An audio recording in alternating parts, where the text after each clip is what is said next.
A verse-by-verse study in the Book of Judges, ESV, with Irv Risch, Chapter 5. What does Judges Chapter 5 mean? The previous chapter uses a straightforward style to explain the story of Deborah and Barak. Through Deborah's prophetic leadership, Judges 4 verses 4-5, and the obedience of Barak, Judges 4 verses 6-10, Israel defeated the Canaanites in a convincing victory, Judges 4 verses 12-16. The enemy general, Sisera, fled and was ultimately killed by a nomad woman named Jael, Judges 4 verses 17-21. This chapter contains the prophetess Deborah's victory song about these events, told through poetic imagery, while adding detail and vibrant emotion to the same scenes from Judges chapter 4. The song begins with a blessing for the Lord. That includes praise for God providing willing leaders and fighting men who offered themselves to join Barak in battle against the Canaanites. It is the Lord who gives victory through those who are willing to follow his lead, Judges 5 verses 1-2. Deborah directly addresses the defeated kings and princes of Canaan. Her song is not to them, but it is meant for them to hear. She sings this song to the Lord, the God of Israel. Hers is a taunt, a deliberate mocking and dismissing of the enemy, ensuring everyone knows that God brought about this victory, and that this success has freed Israel from oppression to Canaan, Judges 5 verse 3. Next, Deborah's song describes the Lord as active. He came to guide Israel as the nation moved from outside of the promised land to take action within its borders. This entry into Canaan was accompanied by miracles, signs, and wonders of many kinds, Deuteronomy 6 verses 22-23. The references to natural events, such as earthquakes and storms, is likely a direct counter to the Canaanite religion, which thought of Baal as a deity of storms, Judges 5 verses 4-5. Deborah depicts the time of Sisera's oppression, Judges 4 verses 1-3, in dark terms. Likely due to the Canaanites' iron chariots, major roads were all but deserted. Israel lacked even the tools to defend herself. Out of this hardship, Deborah was called as a prophetess of God, Judges 4 verses 4-5. She describes herself as a mother, consistent with her leadership and role as a judge over the nation, Judges 5 verses 6-8. Despite the danger and a lack of equipment, the commanders of Israel willingly volunteered to join Barak in attacking Sisera and Canaan's army. Deborah calls for all who hear her song to spread the story of this event. She mentions communal places, such as wells and springs, where people would be prone to meet. They must repeat the triumphs of the Lord and his villagers in Israel. She makes this call to rich and poor alike, including the tradesmen and merchants whose businesses would have been especially disrupted, Judges 5 verses 9-11. Israel's path to victory began when the Lord woke up Deborah to give a message to Barak. He was commanded to raise an army. Willing leaders and fighters came from the tribes of Ephraim, Benjamin, Machir, a part of Manasseh, Zebulun, Issachar, and Naphtali. All willingly risked their lives, Judges 5 verses 12-15. However, Deborah also asks why the people of other tribes refuse to come. She specifically calls out Reuben, Gilead, a part of Dan, and Asher. Reuben's depiction as wavering strongly resembles a prediction given by Jacob on his deathbed, Genesis 49 verses 3-4. These rebukes are rhetorical questions, Judges 5 verses 16-18. Despite the lack of support from some Israelites, the battle was won. On the battlefield, Deborah poetically claims that nature, itself, went to war against Sisera. Part of this is the river Kishon as swelling to a torrent. This swept the enemy away and would probably have turned the fields below Mount Tabor into a muddy trap for chariots. That Deborah gave an urgent command to attack, just as Sisera's men approached, suggests God arranged for the perfect combination of strategy and natural disaster to overwhelm the Canaanite forces, Judges 5 verses 19-22. In much stronger, more direct terms than were used for Israel's tribes, Deborah curses a town called Meroz for not helping the Lord against the mighty Canaanites. This might have been an area though which Sisera fled, Judges 4 verses 15 and 17, but was not stopped or challenged, Judges 5 verse 23. Deborah boldly blesses Jael for cleverly killing Sisera after he ran from the battle and attempted to hide. The moment is depicted in this song using repeated phrases and an echoing style. This is something like a slow-motion replay used to profound effect. The song describes the moment in detail, lingering on the body of Sisera and his utterly humiliating defeat at the hands of a woman, Judges 5 verses 24 to 27. Next, the song turns to imagine the reaction of Sisera's mother, as she waits for him at home. These details shed some light on Sisera's reputation. His mother and other noble women assume he is so busy dividing up loot from battle that he's running late. Part of that assumption seems to be the soldiers enjoying the women of Israel, crassly referred to as wombs, suggesting Sisera had a reputation for that kind of cruelty. The unspoken implication is that Sisera's friends and family will soon learn the unthinkable has happened. He has been defeated and killed, Judges 5 verses 28 to 30. Finally, Deborah prays for God to bring similar defeat to all his enemies. She pleads for those who honor God to be strengthened, and become like the sun, bright, invincible, and powerful. The final phrase of the chapter returns to the typical narrative style of the book of Judges, noting that Deborah and Barak won 40 years of peace in Israel, Judges 5 verse 31. As the start of the next chapter shows, Judges 6 verse 1, Israel will then fall into the same cycle of sin and oppression seen before, Judges 2 verses 11 to 19. This will bring about the next judge, Gideon, whose story takes up all of chapters 6, 7, and 8. Chapter context: Judges 5 follows the narrative-style account of the battle between Sisera and Barak, as instigated by the prophetess Deborah in chapter 4. This chapter is a song, poetically depicting the same series of events. Deborah describes Sisera's defeat in battle, Jael's bold killing of the cruel general Sisera, and the tears of his mother as she waits for him at home. The following chapter shows that Israel, once again, responds to this hard-won peace with another cycle of idolatry, sin, and oppression, Judges 6 verse 1. Verse by verse. Verse 1. Then sang Deborah and Barak the son of Abinoam on that day.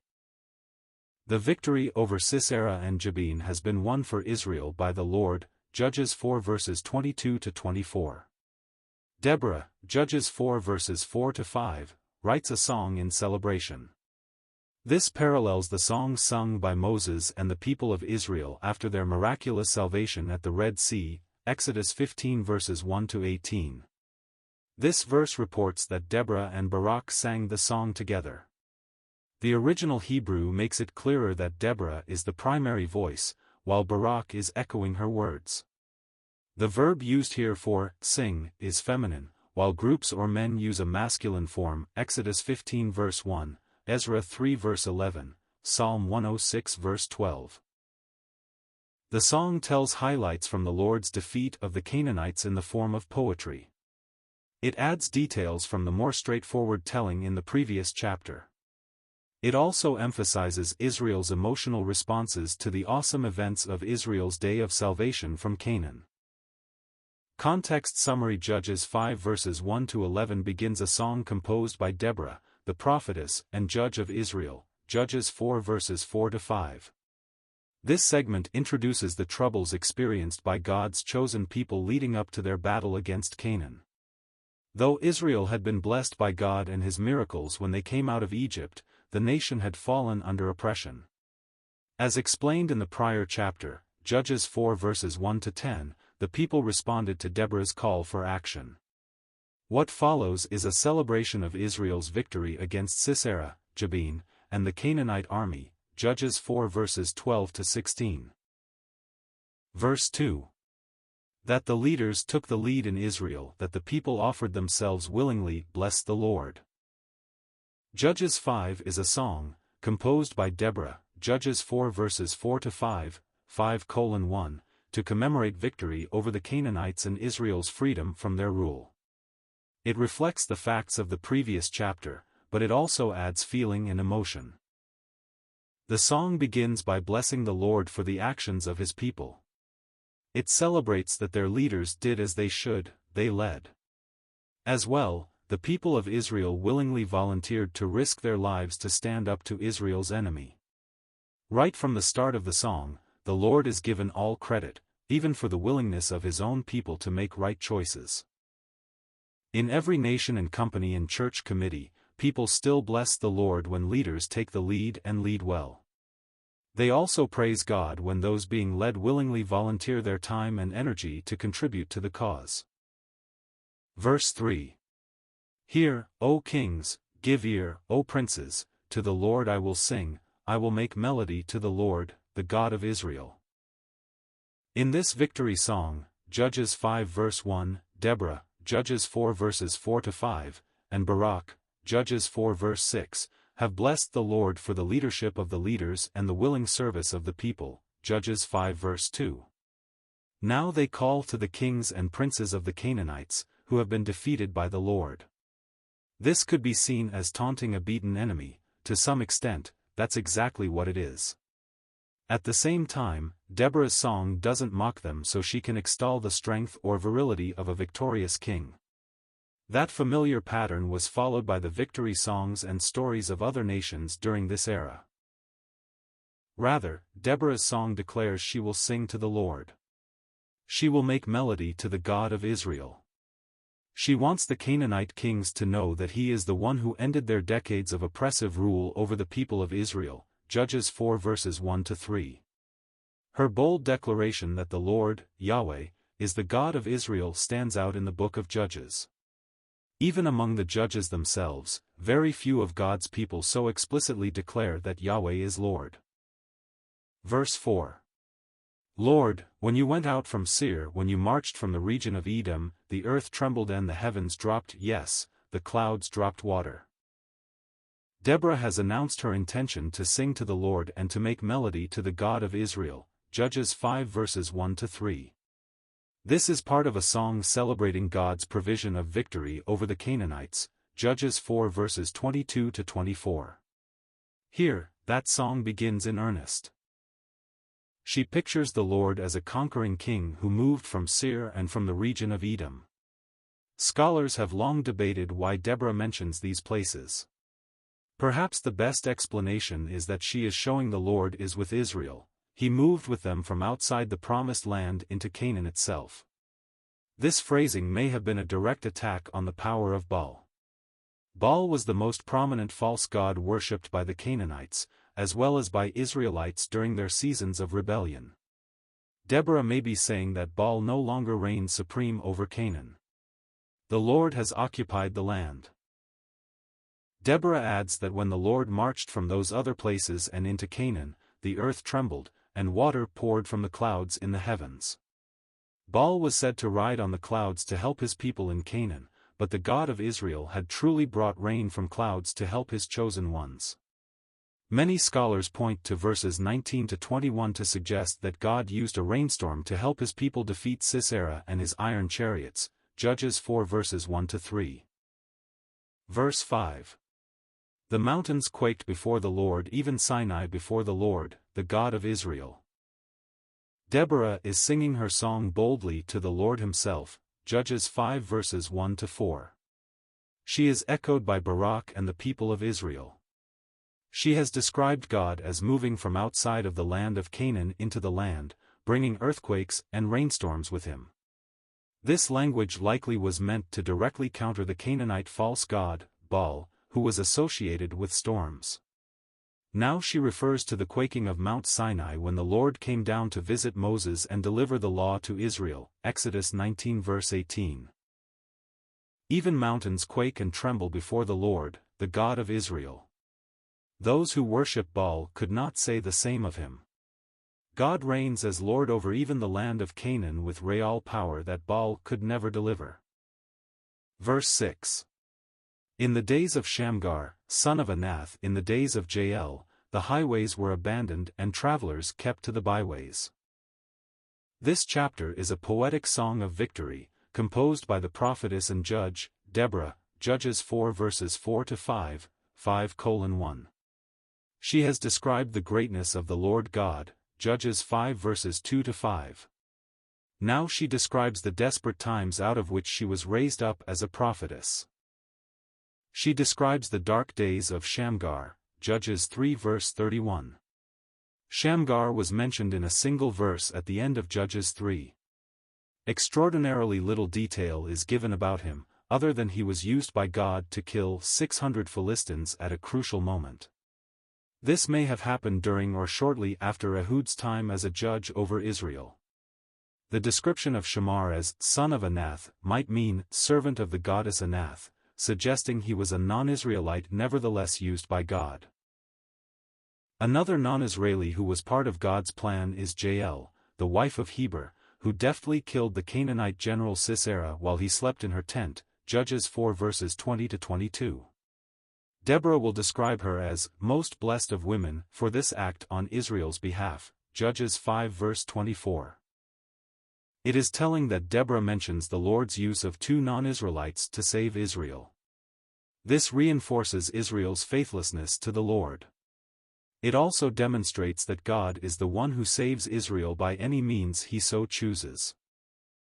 Though these were bright spots, they came during a time when Israel, especially in the north, was cruelly oppressed.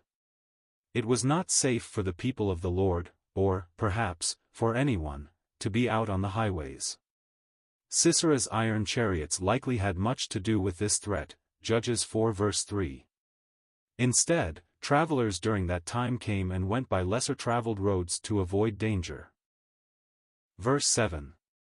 The villagers ceased in Israel, they ceased to be until I arose. Deborah arose as a mother in Israel.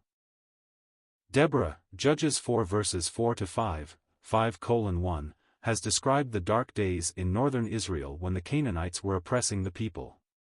The major highways were abandoned because they were too dangerous. People traveled by back roads and little-known routes to get around while avoiding trouble, Judges 5 verses 2-6. The feared iron chariots of Sisera would have been a dangerous menace on large roads, Judges 4 verses 1-3. This verse adds that the villagers ceased. Scholars debate the exact meaning of this phrase.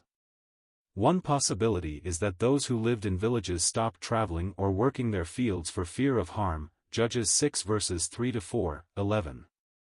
Another option is that the people of local villages simply gave up, they ceased, and became unwilling to fight back against Canaanite oppression. Either way, the people of Israel suffered restrictions and lived in fear of Sisera and the Canaanites. All of that began to change when Deborah rose to power in Israel. She describes her commissioning by the Lord to settle disputes as a judge over Israel. She was also a prophetess, delivering messages to his people through her. Deborah is not bragging, the purpose of her words is to show God's ability to work through his chosen instruments. This song is still about the victory over Canaan secured by the Lord. God's work through Deborah marked the end of his silence during the reign of the Canaanite conquerors. Verse 8. When new gods were chosen, then war was in the gates, was shield or spear to be seen among 40,000 in Israel? In this passage, Deborah's song, Judges 5 verse 1, mourns for the troubling period under the oppression of Sisera and the Canaanites, Judges 4 verses 1-3. These are the days out of which God called her to be his spokesperson to Israel, Judges 4 verses 4-5, 5:6-7. This subjugation did not happen at random, or for no reason. Israel's suffering happened when they chose to abandon the Lord God and serve new, false gods. Deborah describes Israel's rejection of the Lord and worship of idols like Baal. That evil provoked God to subject his people to the Canaanites, Judges 2 verses 12-15. The inevitable consequence of Israel's unfaithfulness was victory by the enemy, war, leading to defeat and enslavement of the people. In poetic language, likely exaggerated for effect, Deborah's song says that for 20 years, there wasn't a single implement of war to be found among 40,000 Israelites. The Canaanites had completely disarmed them and left the Lord's people at their mercy. Verse 9. My heart goes out to the commanders of Israel who offered themselves willingly among the people, bless the Lord. Deborah has been singing, Judges 5 verse 1, of the dark times during Israel's cruelly oppressive captivity to Sisera and the Canaanites, Judges 5 verses 6 to 7. In symbolic terms, she indicated there wasn't a single military weapon found among 40,000 Israelites. Likely, this meant Israel's armaments had been confiscated by the Canaanites or given up as the people despaired. Now Deborah returns to the theme hinted at from the start of her song. The modern English phrase, my heart goes out, is mostly used as an expression of pity or sympathy. In this case, Deborah means that her support, her love, her spirit, her approval, is for those leaders. Specifically, she means the commanders of Israel who volunteered to fight with Barak against the Canaanites. This was especially brave given that, at the time they were called, they didn't have much in the way of shields or spears, Judges 5 verse 8. Once again, Deborah blesses the Lord for this circumstance.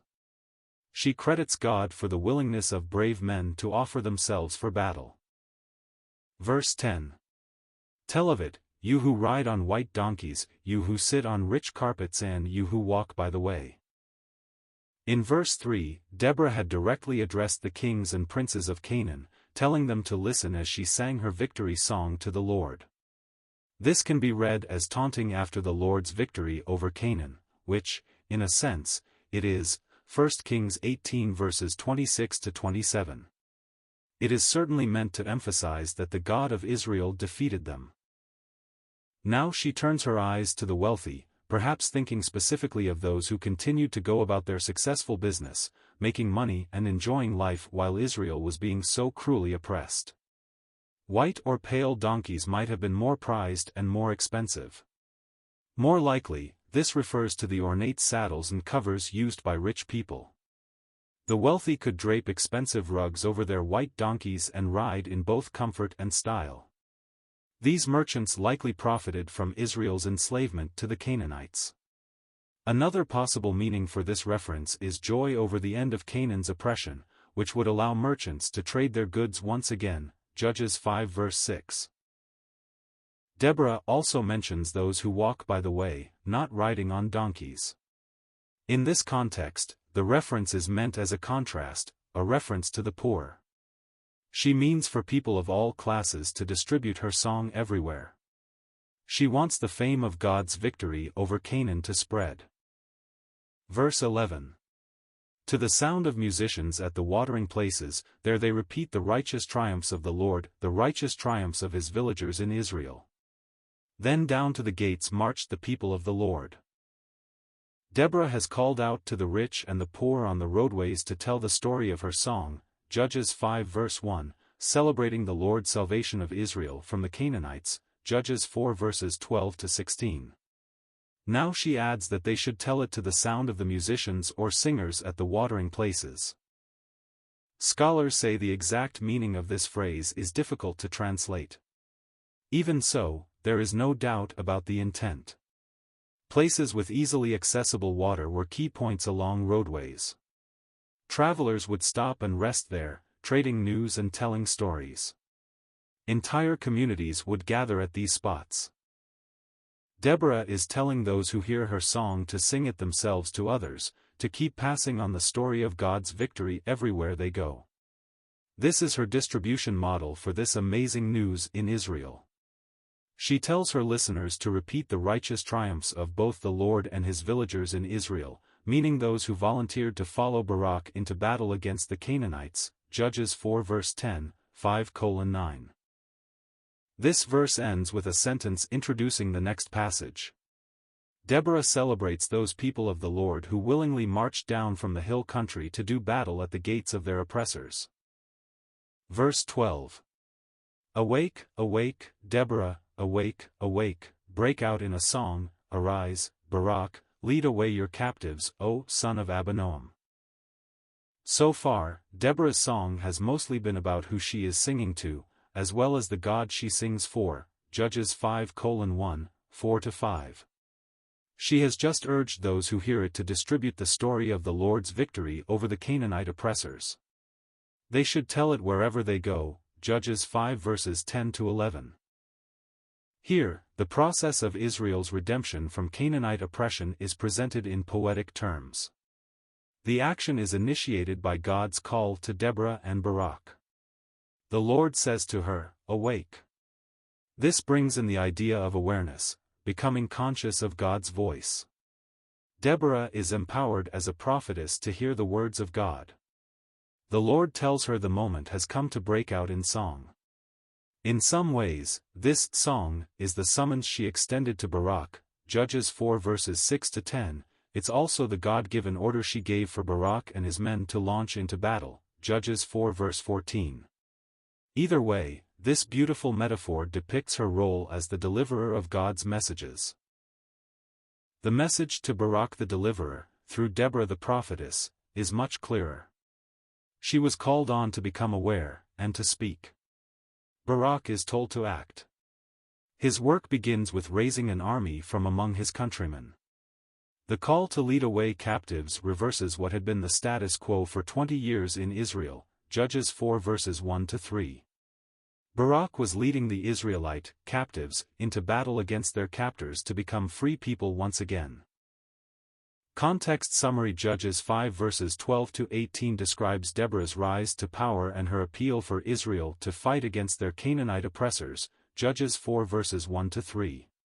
This passage includes praise for the tribes of Ephraim, Benjamin, Zebulun, Issachar, Naphtali, and parts of Manasseh. These tribes answered the call and joined the battle. Reuben, Gad, Dan, Asher, and other portions of Manasseh are criticized for failing to respond. Verse 13. Then down marched the remnant of the noble, the people of the Lord marched down for me against the mighty.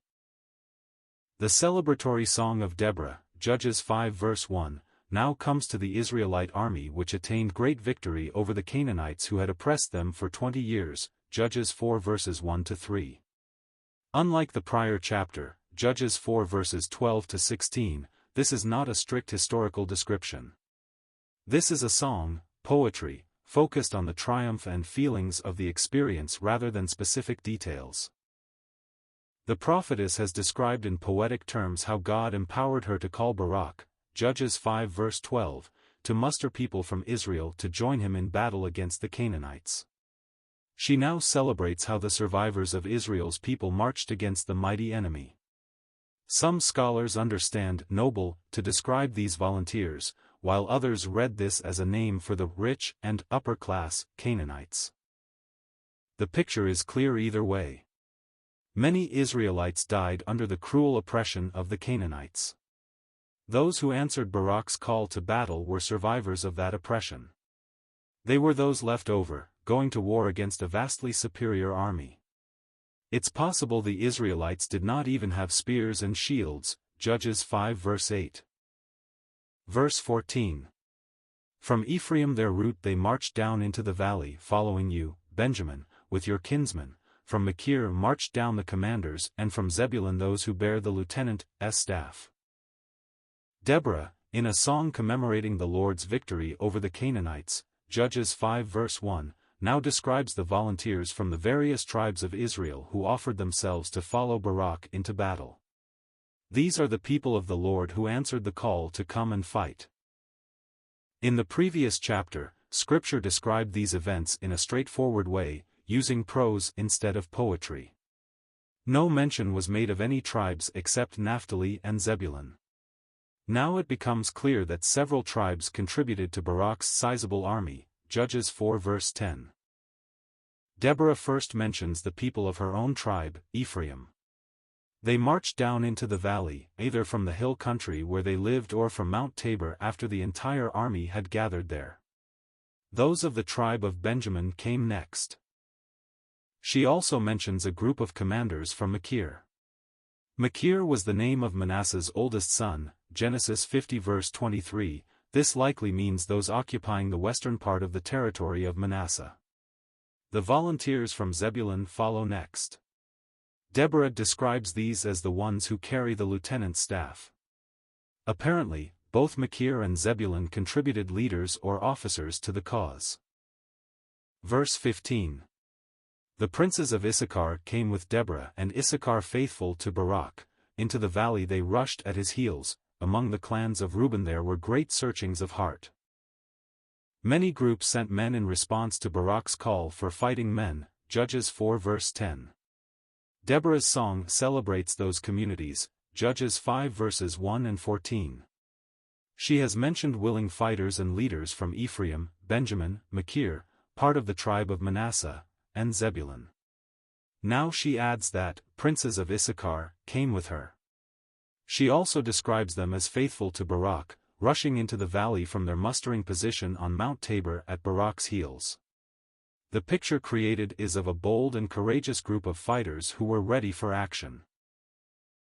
Next, Deborah's song turns to address those tribes who did not participate in the battle.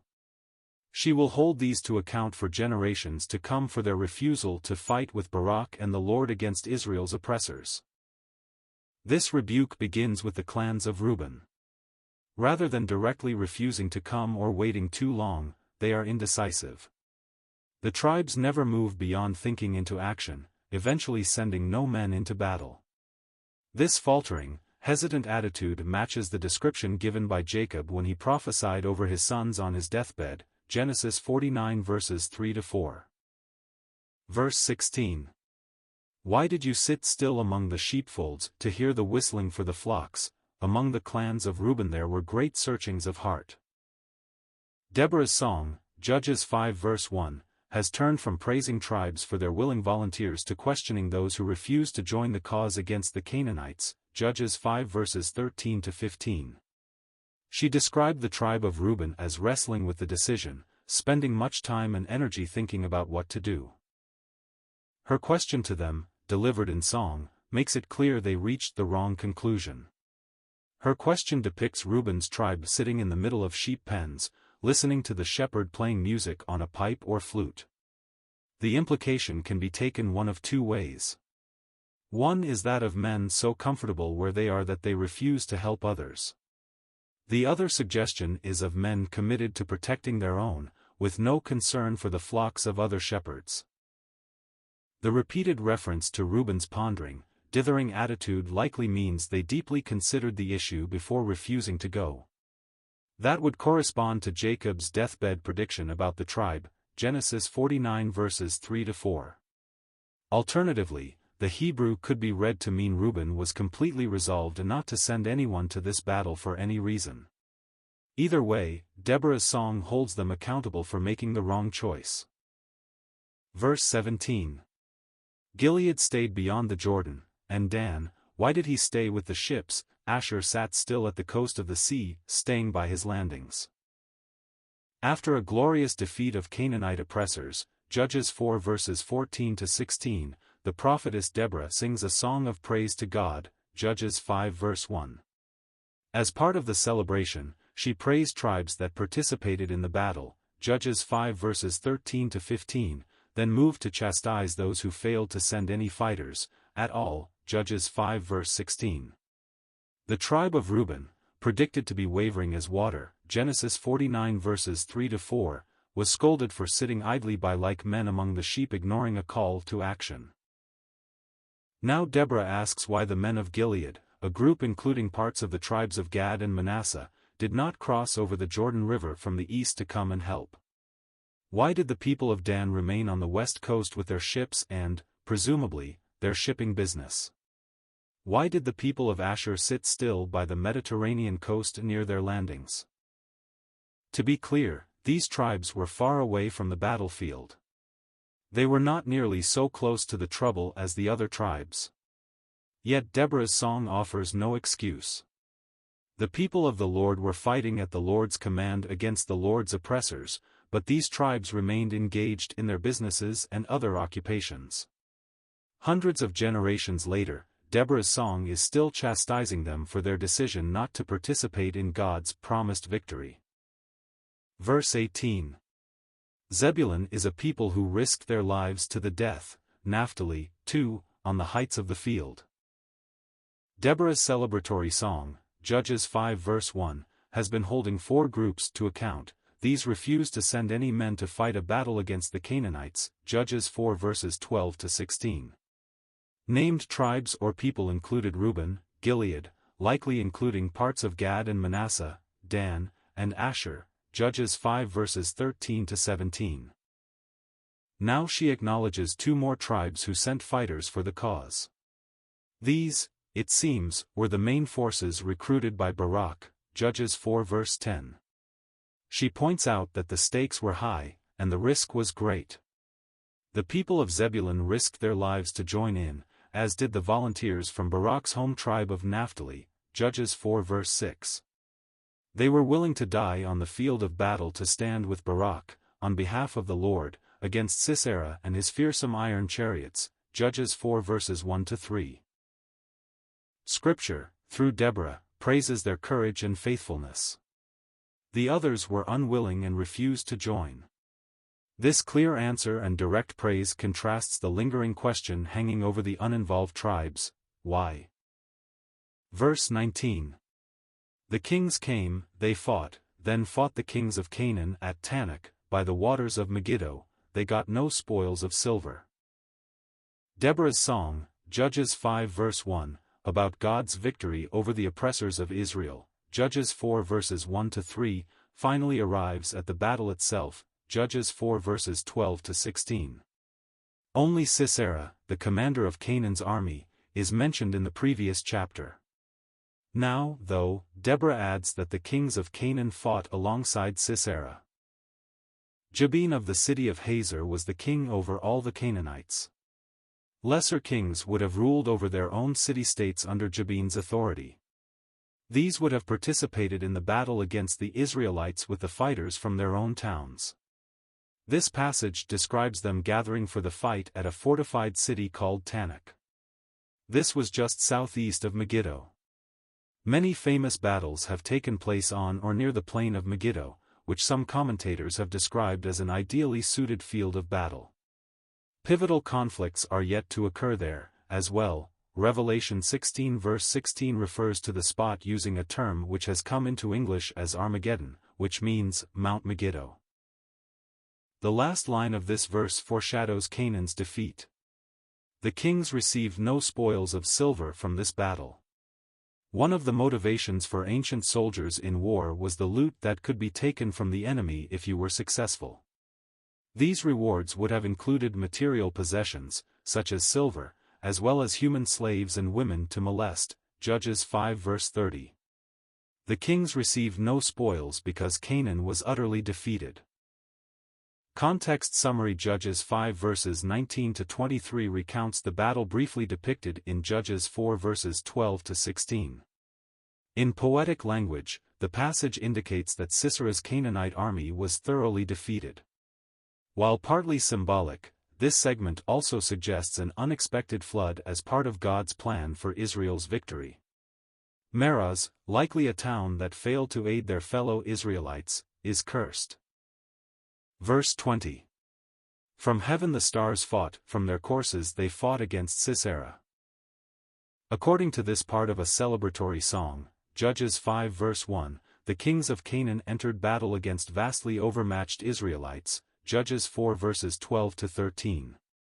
The Canaanites approached on seemingly unbeatable iron chariots, Judges 4 verses 1 to 3. It's possible they held vastly superior numbers. The Israelites were underarmed, Judges 5 verse 8, and undertrained, at best. It's not surprising the Canaanites expected to collect great spoils from the Israelites.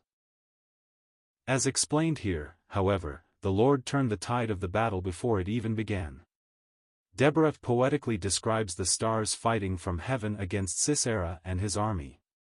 This reference suggests 2 things. First, God was considered to be the only one in control of the heavens. If the stars fight for Israel, it means the Lord is taking action on behalf of his people. She is not actually saying the stars did something in and of themselves, but instead uses poetry to communicate that all of creation was aligned to favor the Israelites. Second, references such as this also imply something about nature. As the next verse shows, this might have been a major part of Barak's victory over Sisera's forces, Judges 4 verses 14 to 16. Scholars suggest the heavens broke loose in a furious downpour of rain over the valley, flooding the usually tiny Kishon River.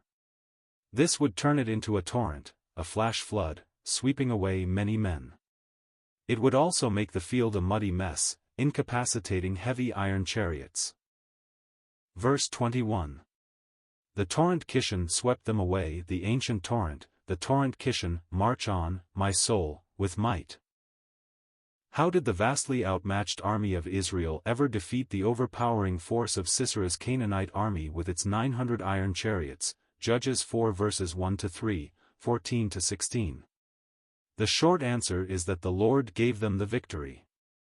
Scripture often gives general answers without explaining exact mechanisms. In this case, the answer to how God enabled Israel's victory might be given in this verse, through flood and mud. The crucial battle took place near the Kishon River, which likely was a dry riverbed the day before the battle. But Deborah's song implies an unseasonal downpour as the stars, nature, fought against Sisera, Judges 5 verse 21. The raging river is said to have swept some of the Canaanite fighters away. Others in chariots and on horses would have likely become stuck in the mud as the Kishon overflowed its banks. An army dependent on heavy chariots becomes vulnerable if the ground turns to muck and they can no longer move at speed. This possibility is further encouraged by Deborah's command for Israel's troops to advance, leaving a position of advantage on the mountain, to attack the oncoming Canaanites, Judges 4 verse 14. Her God-given insight into the exact moment needed to catch the floundering chariots would have turned the battle into a rout. Her command is echoed here, connected directly to the flooding of the river, giving Israel courage. Verse 22.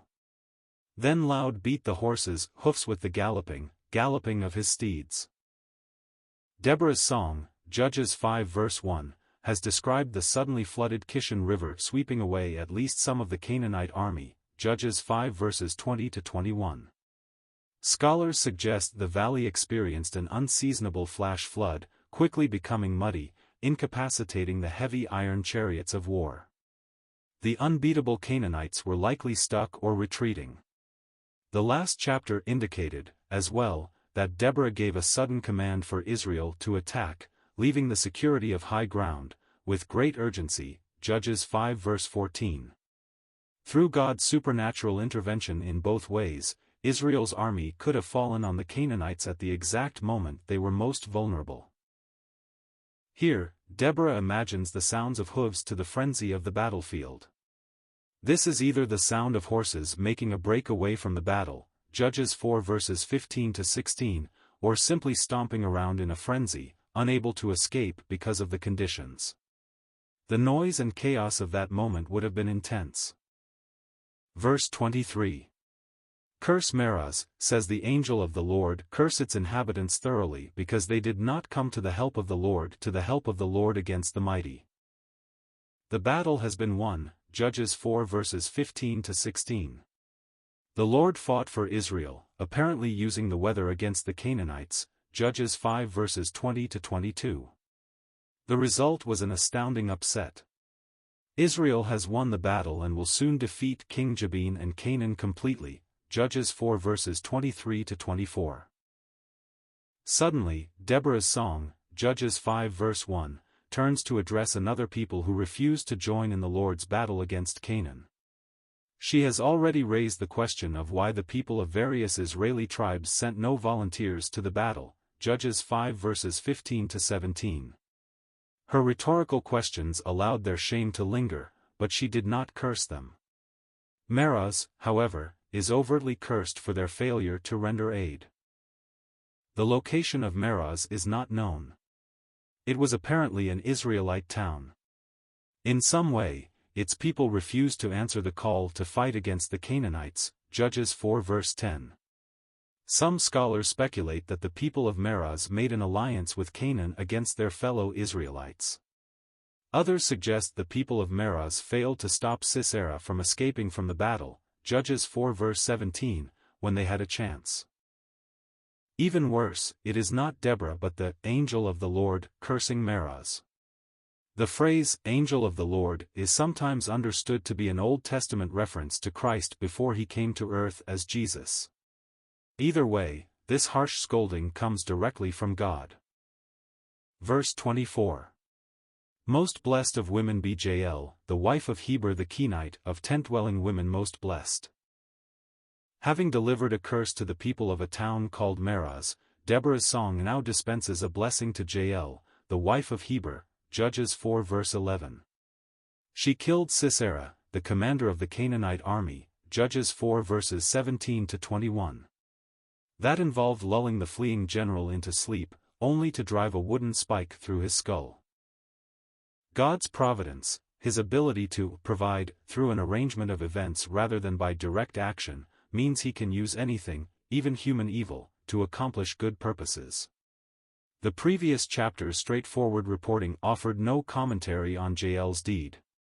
She was used by the Lord to kill Sisera, helping to rescue Israel from brutality, Judges 4 verses 1 to 3.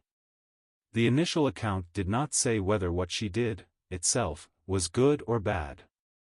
Was she a hero, striking down a brutal oppressor?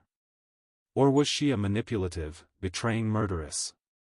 Deborah's song does not hold back, pronouncing Jael to be the most blessed of tent-dwelling women. Jael's action cannot be judged appropriately without fully understanding its context. When Israel first approached the promised land of Canaan, God gave a dire command about the Canaanites who lived there. Because of the culture's pervasive sin, including child sacrifice and sexual depravity, Israel was to utterly eliminate them from the land, Deuteronomy 20 verses 16 to 17. This was not only to judge those nations for their evil, Deuteronomy 7 verses 1 to 5, 9:4-5, but to prevent Israel from falling into their habits, Deuteronomy 20 verse 18. The people's failure to follow this command is what led to their cycle of sin and subjugation, Judges 2 verses 10 to 19. Sisera, the man ambushed and killed by Jael, had long been tormenting Israel. Verses later in Deborah's song, Judges 5 verse 1, imply he had a reputation for taking female captives, Judges 5 verse 30. He was fleeing a battle to which God had called his people. Jael was not murdering for personal gain or out of ambition. She was taking advantage of an opportunity to strike down a hated, wicked, dangerous enemy. She showed initiative that many in Israel failed to exhibit, Judges 5 verses 15 to 17. Despite her husband Heber's peace agreement with Jabin, Jael acted for the Lord and for the people of the Lord. This is not a small blessing from one woman to another. Deborah speaks through this song as a prophetess, Judges 4 verses 4 to 5, and representative of Yahweh. God himself is blessing Jael for her action in killing Sisera. The crucial moment is depicted in poetic detail in the following verses. Context summary: Judges 5 verses 24 to 31 completes a song of victory celebrating the defeat of the Canaanites, Judges 4 verses 12 to 16. This especially notes the slaying of Sisera, Canaan's general, by the woman Jael. Her brutally efficient methods were described in the prior chapter, Judges 4 verses 17 to 21. Sisera's death is given an especially dramatic, poetic treatment, the ancient written equivalent of a slow-motion sequence.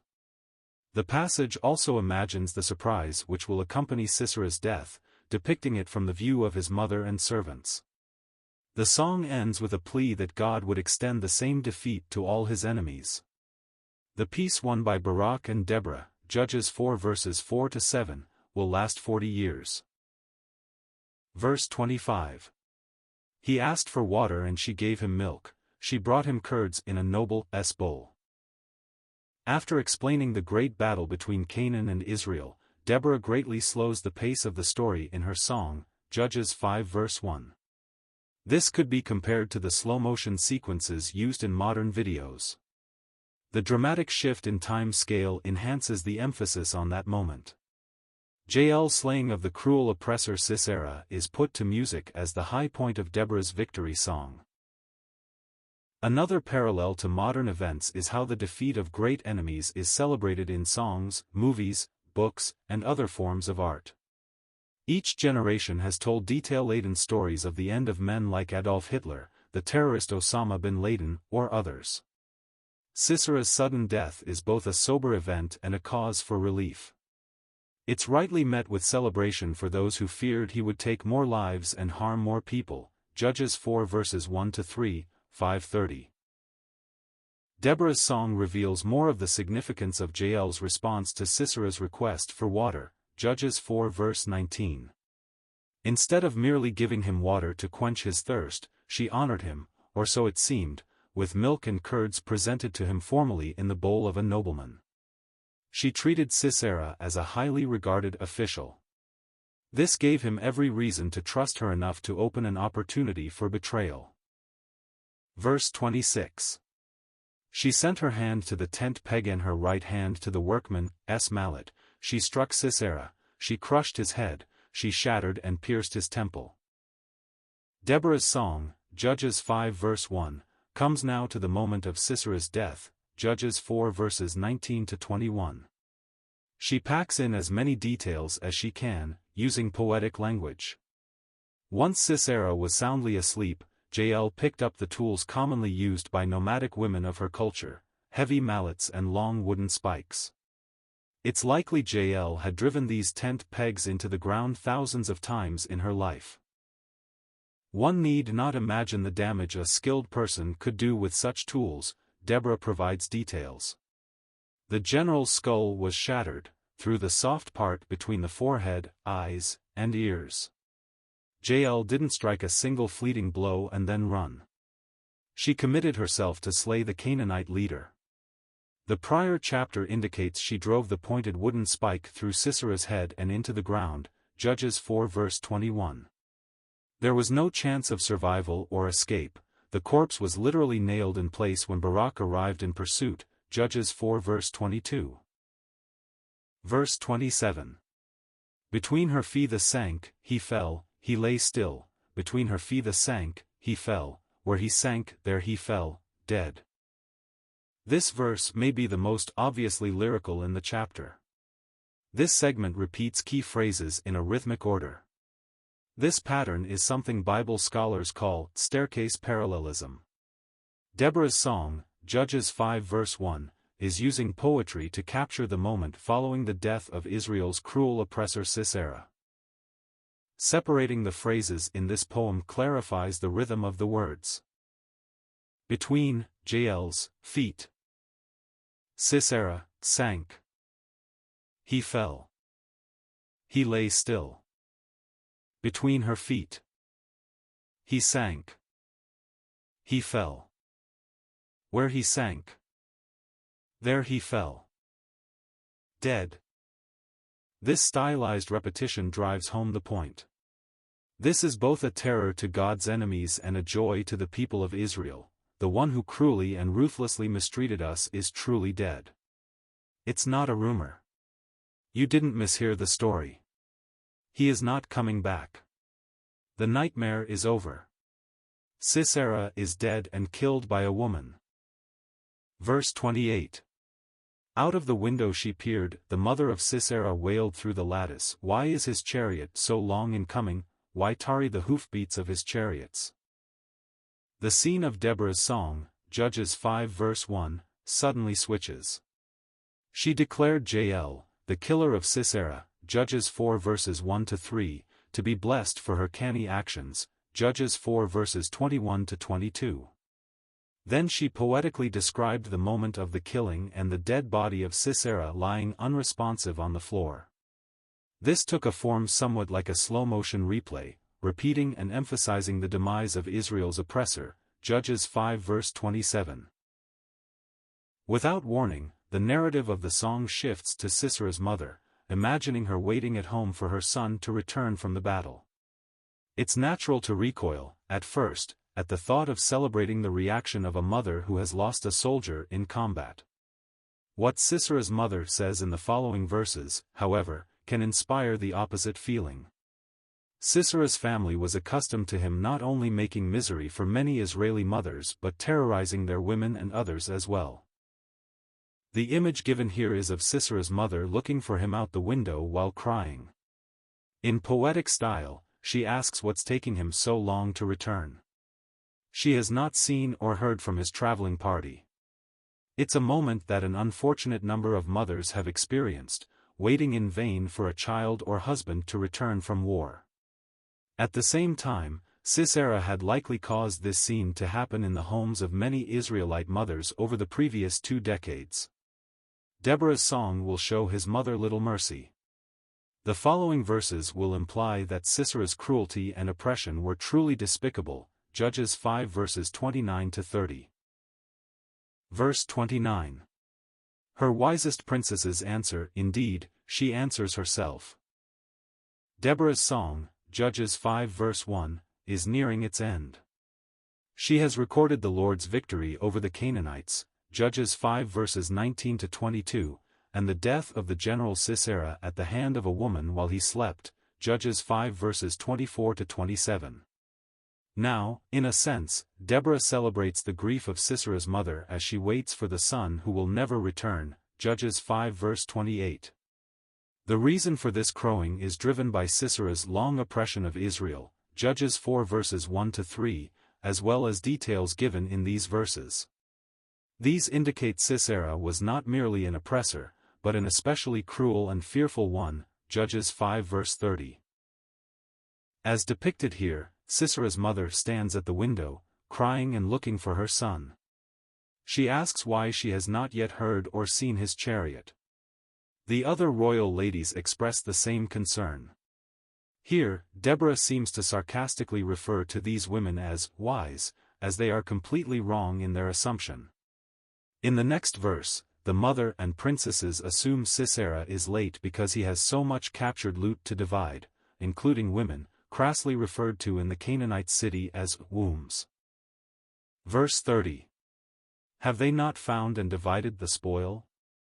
A womb or 2 for every man, spoil of dyed materials for Sisera, spoil of dyed materials embroidered, 2 pieces of dyed work embroidered for the neck as spoil. Sisera was brutally killed by a woman named Jael as he slept, Judges 4 verses 19 to 21, 5:24-27. As Deborah sings a celebration of Israel's victory, Judges 5 verse 1, she depicts Sisera's mother fearfully wondering why her son is delayed. The other noble women, or, possible, Sisera's harem, assure her he has so much loot and slaves to sort through that he's running late. They imagine Sisera and his soldiers ransacking enemy camps and towns, perhaps, after routing the Israelites in battle. The heartless description of what they will be taking is chilling, and partly reveals the Israeli perspective on Sisera's cruelty. Concepts such as this might have been part of Jael's motivation to mangle the general's skull with a wooden spike, Judges 4 verse 22. The reference to a womb or 2 for every man can imply the taking of captive wives in battle. However, the coarse language, and the context of a territory already under Canaanite control, suggests something even less savory. Deborah poetically imagines Sisera's mother callously assuming the soldiers are enjoying, brutally, the defeated women of Israel. This has always been an all-too-common reality of war. To hear Sisera's mother describe it so bluntly is meant, in part, to steal away sympathy for her. Sisera's mother is imagined assuming, just as arrogantly, that her son is sorting through massive plunder such as clothes and fabrics. It's likely Sisera and his soldiers had taken such goods from the Israelites many times during their oppression of the previous 20, Judges 4 verses 1 to 3, years. Deborah's song uses this reality to sharpen her focus on divine justice. This came through Israel's victory and the death of Sisera at the hands of a woman while he slept helplessly. Verse 31. So may all your enemies perish, O Lord, but your friends be like the sun as he rises in his might. And the land had rest for 40 years. Deborah's victory song, Judges 5 verse 1, ends with a prayer to the Lord. She returns to her emphasis that this triumph was God's. He brought it about, from the deluge that flooded the river and rendered Sisera's iron chariots helpless, Judges 5 verses 19 to 22, to the grotesque way in which Sisera died at the hands of a woman used by the Lord to bring justice, Judges 5 verses 24 to 27. The prophetess, Judges 4 verses 4 to 5, concludes by asking the Lord to bring such death to all his enemies. She doesn't call them her enemies or even Israel's enemies, but God's enemies. He brings justice to those who stand opposed to him. In the same way, she asks the Lord that those who honor him be like the sun, rising in might, bringing heat and light while remaining untouchable. Within Deborah's words are echoes of God's own covenant promises to Israel. These were made exclusively to that people, in that time. If they will remain his friends by doing what is right before him, he will bless them. If they choose to rebel against him and make themselves his enemies once more, he will bring suffering and death, Deuteronomy 30 verses 15 to 18. Sadly, the next verse reveals the choice Israel will make, once more, to continue the downward spiral of the book of Judges, Judges 2 verses 11 to 19. The last phrase of this verse is not part of Deborah's song. Rather, it's the conclusion of this cycle in Israel's history. After the defeat of Canaan, Sisera, and Jabin, Judges 4 verses 1 to 3, Israel will see peace for an entire generation, 40 years. Then the pattern will repeat, Judges 6 verse 1. End of Judges 5. Please note: the material used in this video is from BibleRef.com, which is from Got Questions Ministries and is posted here to be read by immersive reader in the Edge browser. If you copy this material, please follow these rules.